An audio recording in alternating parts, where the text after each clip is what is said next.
Vamos con la participación del diputado Miguel Fanovich. Muchas gracias, señora presidenta, honorables colegas, medios de comunicación, público presente, televidente y oyente. Señor ministro de Economía y Finanzas encargado,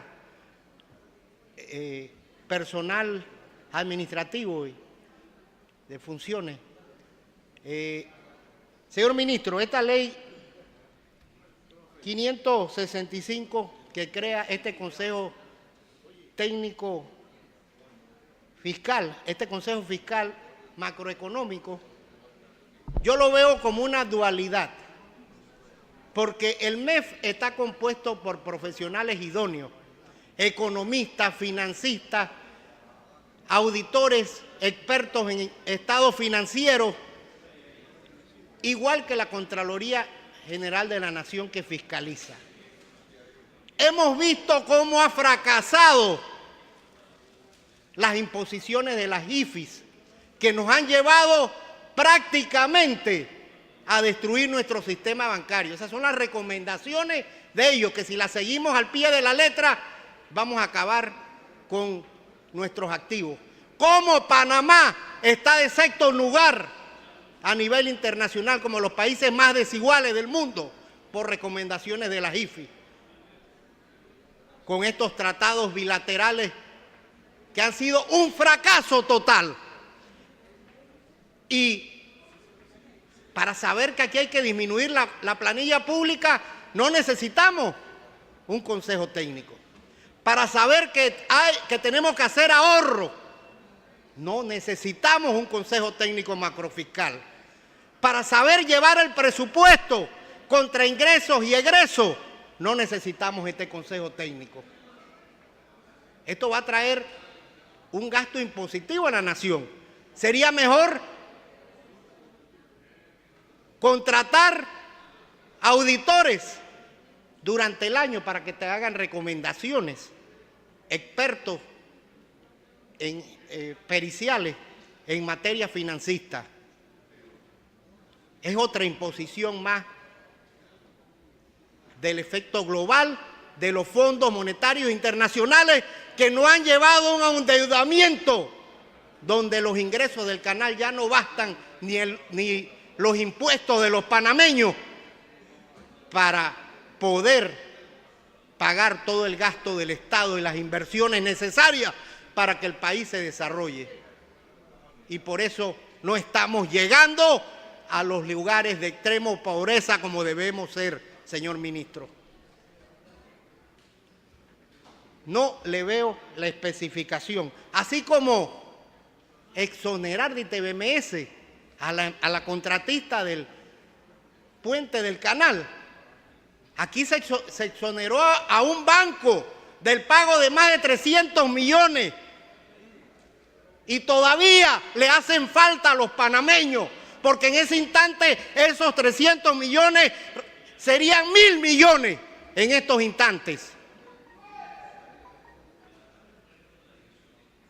Señor ministro, yo considero, con el respeto debido a que ustedes tienen profesionales probados que los han enviado a capacitarse hasta el extranjero, y este Consejo Fiscal va a pasar a mandar en la política macrofiscal de un gobierno en otro. Eso es peligroso. Y este Consejo Fiscal lo veo como una imposición más de las IFI. ¿Sí o no, señor ministro? Para poder seguir prestando y seguir endeudándonos, tenemos que llevar al país a la realidad de ingresos, egresos, y ayudar a nuestros productores, crear políticas de Estado, de inversiones natas. Nuestros verdaderos fondos que producimos se están yendo hacia el extranjero con las empresas de servicios que fueron nefastamente privatizadas, y estoy totalmente en contra de eso. Considero con el respeto que usted se merece, de que el país merece que se elabore un presupuesto del Estado en las provincias, porque en muchas ocasiones los presupuestos que se elaboran no han sido consultados y por eso vemos la gente en las calles y las promesas de campaña de todos los presidentes quedan mal. Usted mismo está diciendo de que la opinión puede o no ser tomada en cuenta. Entonces, yo pienso que para quedar bien con la IFI, crear otro ente burocrático más, lo debemos pensar y analizar muy bien.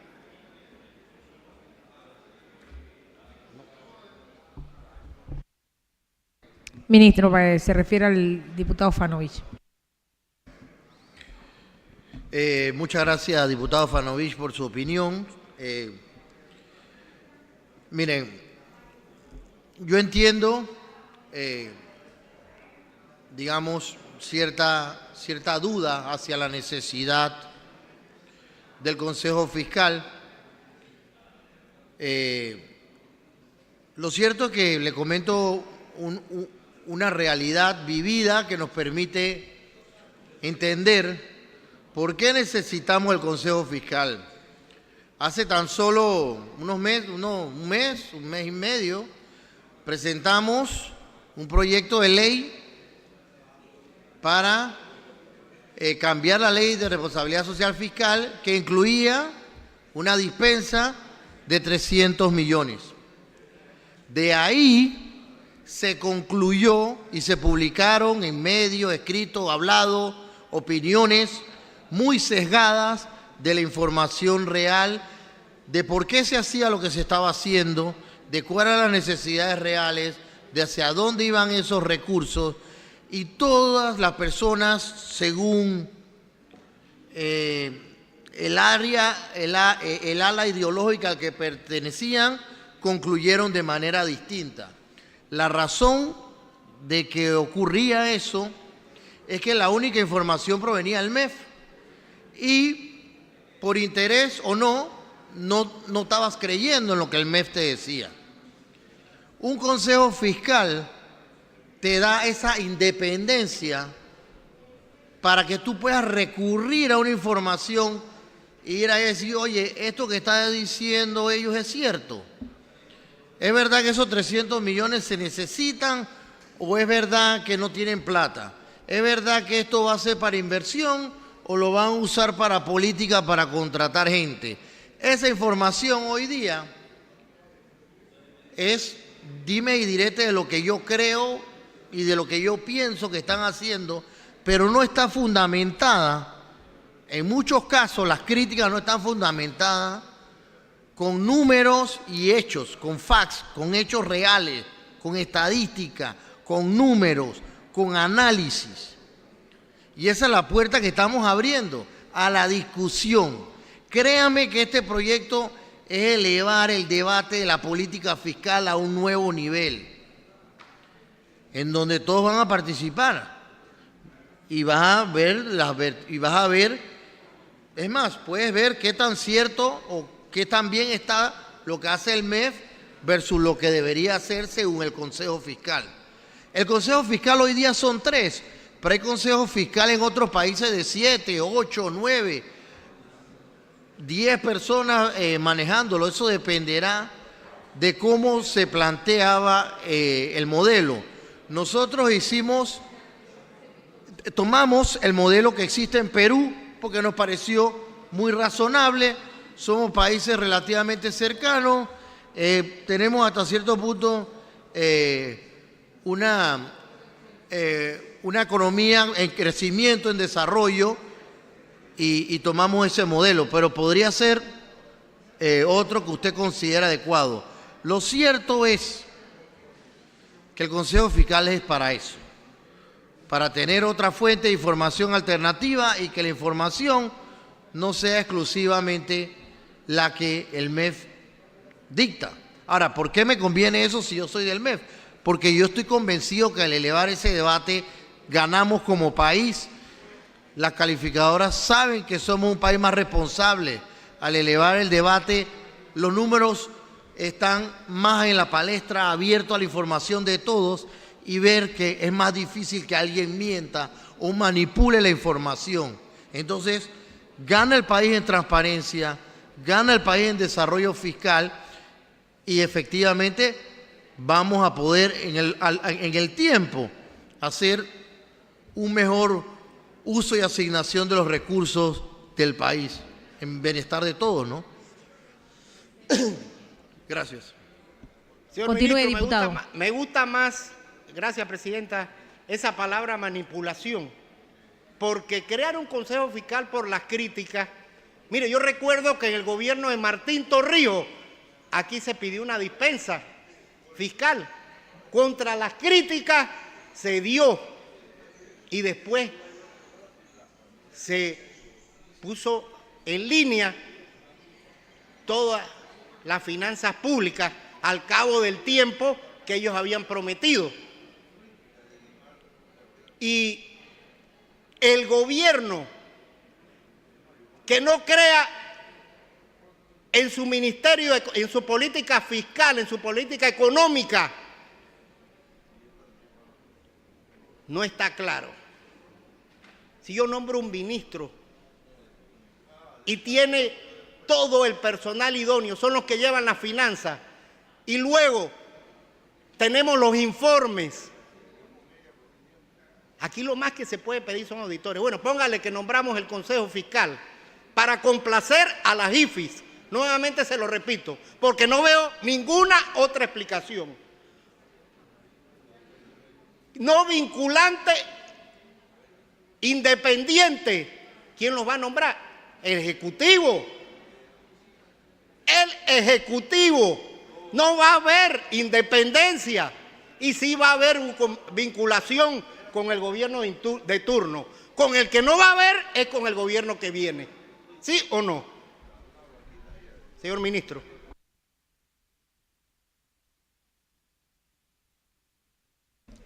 Bueno, lo que se ha dicho, como vuelvo y repito, es que sean alternados, ¿no? Se va a nombrar, como está planteado el proyecto hoy, que bien pudiera cambiar, según usted lo decía, está planteado que uno de los nombramientos a 7 años, el otro es a 5 y el otro es a 3, ¿no? Entonces lo que correspondería que el próximo gobierno se le vencería y nombraría a uno. Luego en el siguiente vencería a otro y nombraría a otro y así. Ya ese que nombraría el próximo gobierno quedaría por 7 años. Y cuando venza al que le viene ya le correspondería estar por 7 años. Y cuando venza al que se le colocó por 7 años también, una vez renovado, podría estar por 7 años. Ahora bien, para cuidarnos de que las personas que participen, digamos, en este Consejo Fiscal esté justificado, se ha puesto dentro de su hoja de vida, su experiencia, conocimiento en materia fiscal. Es curioso que Panamá, siendo un país, vuelvo y repito, con la única herramienta de política fiscal, hayan pocos expertos en política fiscal en Panamá. Debería haber más discusión sobre este tema y entender más lo que es el ahorro corriente del sector público, lo que es el balance primario, lo que es el déficit. De hecho, hoy en día se discutió mucho el tema del balance fiscal ajustado. Estoy seguro que poca gente todavía lo puede entender y explicar de qué se trata eso. Entonces sí necesitamos elevar el debate que se ha quedado un poco en la superficie. Tiene que ser un debate más profundo. Y otra cosa que le quería comentar sobre... No es que el Consejo Fiscal le va a decir a usted cómo tiene que tratar la política fiscal. Hay muchas ideologías de cómo debe manejarse la política fiscal. Hay unos que practicarán más la austeridad que otros, otros serán más agresivos a la hora de invertir. De hecho, dentro del propio Ministerio de Economía y Finanzas y los técnicos puedes encontrar diferentes formas, ideologías de ver cómo debería ser la política fiscal que manejamos. Algunos son más proteccionistas, otras son más liberales, en fin, dependerá del conjunto de cosas, de lo que cada uno piensa que debe ser. Lo importante es que el gobierno que le toque entrar tenga un plan estratégico hacia dónde ir y que la política económica sea coherente con ese plan. Lo que haría el Consejo Fiscal es evaluar si en efecto existe esa coherencia entre lo que el gobierno actual quiere hacer con su plan de financiamiento y su plan de inversiones. ¿Hacia dónde va? El Consejo Fiscal diría, anualmente estaría documentando y estaría, digamos, evaluando si en efecto esa política económica es adecuada, es posible, es lograble, es materializable. Eso es lo que van a estar cuestionando y definitivamente sería un debate de personas reconocidas que tienen el conocimiento para dar esa respuesta. A nosotros, bueno, repito, nos parece que es un proyecto de ley mucho más importante de lo que parece y sí elevaría, digamos, la discusión en materia fiscal para el país. Gracias, diputado. Continúe, diputado. Yo considero que aquí en Panamá hay personal capacitado. Hay mucho potencial humano que no ha sido utilizado. En el mismo Ministerio de Economía y Finanzas hay economistas que no se toman en cuenta. Hay financistas que no son tomados en cuenta. Esperemos que elaboren a la vez la política no solo a corto plazo, sino también a mediano y largo plazo, para así saber la hoja de ruta a seguir para cualquier gobierno que esté en el poder, para que todos los panameños sepamos hacia dónde vamos en materia fiscal. No que mañana viene uno y dice vamos a eliminar los impuestos, vamos a pagar toda la deuda externa con el Fondo Panamá que tenemos, todo lo que vamos a pagarlo en deuda externa. Digo, tenemos que tener aquí, culmina un gobierno y las obras quedan a medio terminar, porque el que llegó a presidente no le gustó, sencillamente se estaba haciendo un hospital, quedó a medio palo. Eso no puede ser. Tenemos que ser respetuosos de los impuestos de todos los panameños. Y para terminar, señor ministro, no estoy de acuerdo y voy a votar en contra de esa exoneración.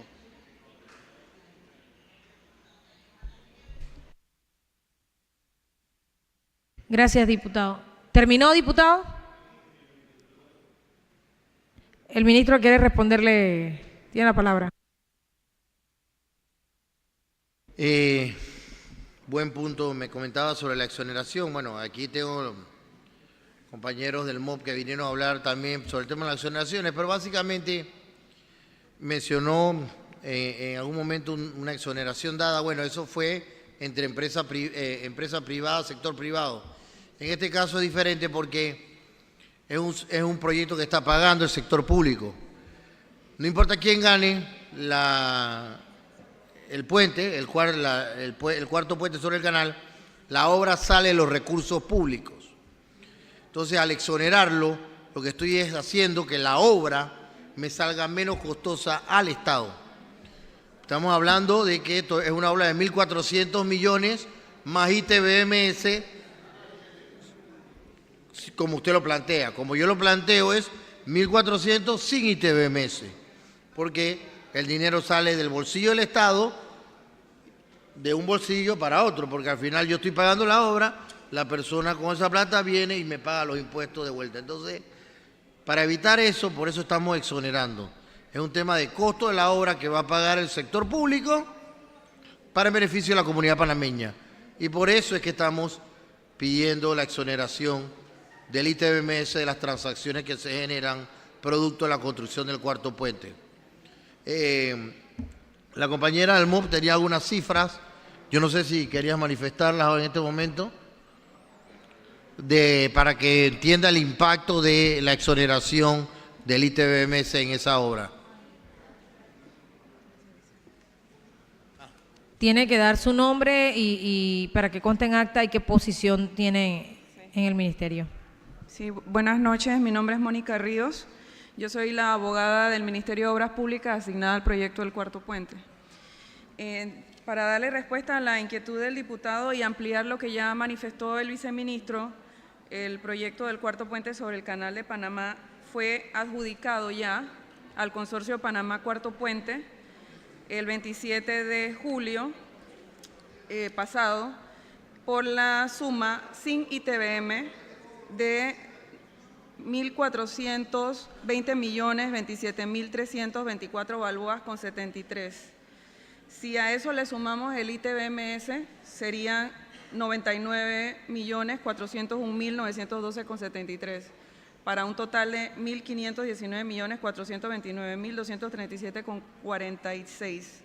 Entonces, la idea de esta exoneración es precisamente que el presupuesto del ministerio no se vea afectado con la reserva de ese impuesto, toda vez que es el Estado el que está como promotor de la obra y al mismo tiempo sería el que recibiría el pago del impuesto.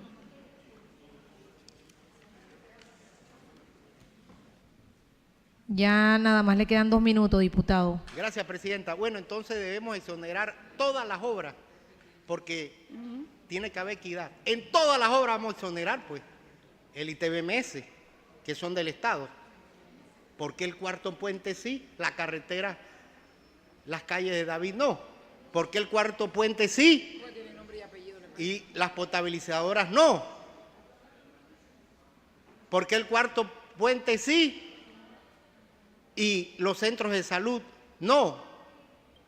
¿Por qué el cuarto puente sí y los centros educativos no? Mi pregunta es esa. Para responder la licenciada Mónica Ríos.